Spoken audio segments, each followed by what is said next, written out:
There's a mini Holocaust going on here, and it's got nothing to do with white racism. We have black kids killing black kids over cocaine, over other kinds of dope and paraphernalia. Why isn't he here? Why isn't this Farrakhan fellow here trying to stop the black-on-black carnage that's going on in this nation?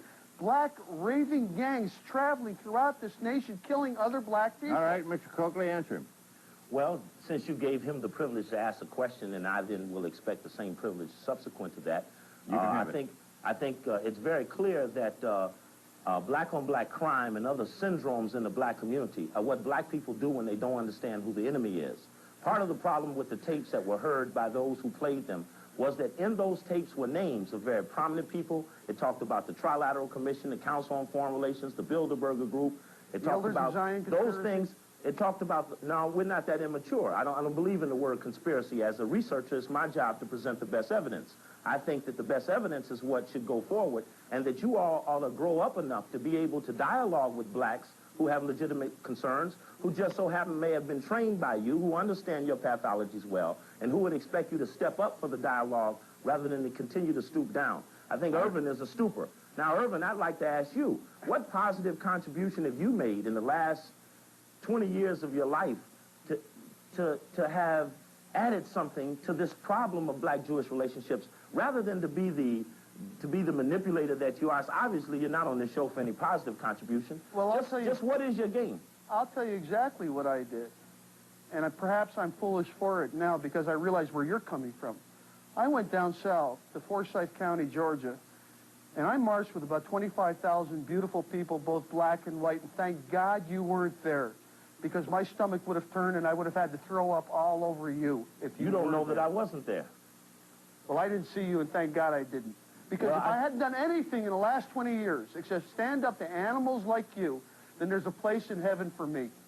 Well, see, what's the problem with the black-Jewish relationships across the country now? You're the problem. We have to admit the problem. That there has been no violence on the part of blacks towards whites, probably even though there's reason for some violence. And I think by exacerbating the racial tensions, what do you got against Christians? I hope that you all know, Pat and Mr. Braden, that on the national level in Congress, there's an attempt to pass anti-group defamation laws. In fact, Newsweek on June 6th did an article about it, where out of Hofstra University has come the desire to outlaw racial slurs.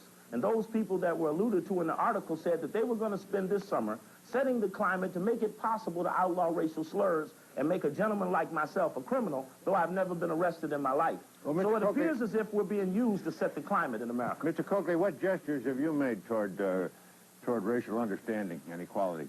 Well, first, it should be said that during the time that I was in the mayor's office, not one single person accused me of abusing the power that I had within my control.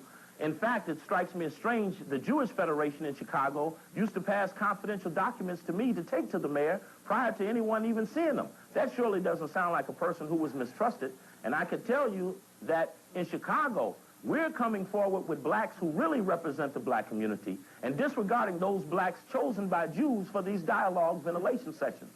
We're coming forward with some real leadership. We're coming out to propose a research project where we can go back to the beginning of time and trace the relationships between blacks and Jews to assess just where this problem started. It didn't start in the civil rights movement. It didn't start in the early 1900s when they started the NAACP and the Urban League. It started back in the beginning of time. And unless we have this study, we won't resolve the conflict. You know, I'd like to say it started with people like Jesse Jackson and people like Coleman Young and people like this fellow, Mr. Coakley. People who are jealous of Jews. The reason there is black Jewish strife today is because these blacks are jealous of Jews. And that's the only reason. Well, quite frankly, jealous of Jews. And that's the only reason. Jewish strife today is because these blacks are jealous of Jews. And that's the only reason. Well, quite frankly, you can't make it and we can. Well, quite frankly, Irving, even in Israel, Sephardic Jews who are of color are also discriminated against by European and Soviet Jews. I think this problem is bigger than we ever assessed. And that Jews, especially white Jews, have a problem.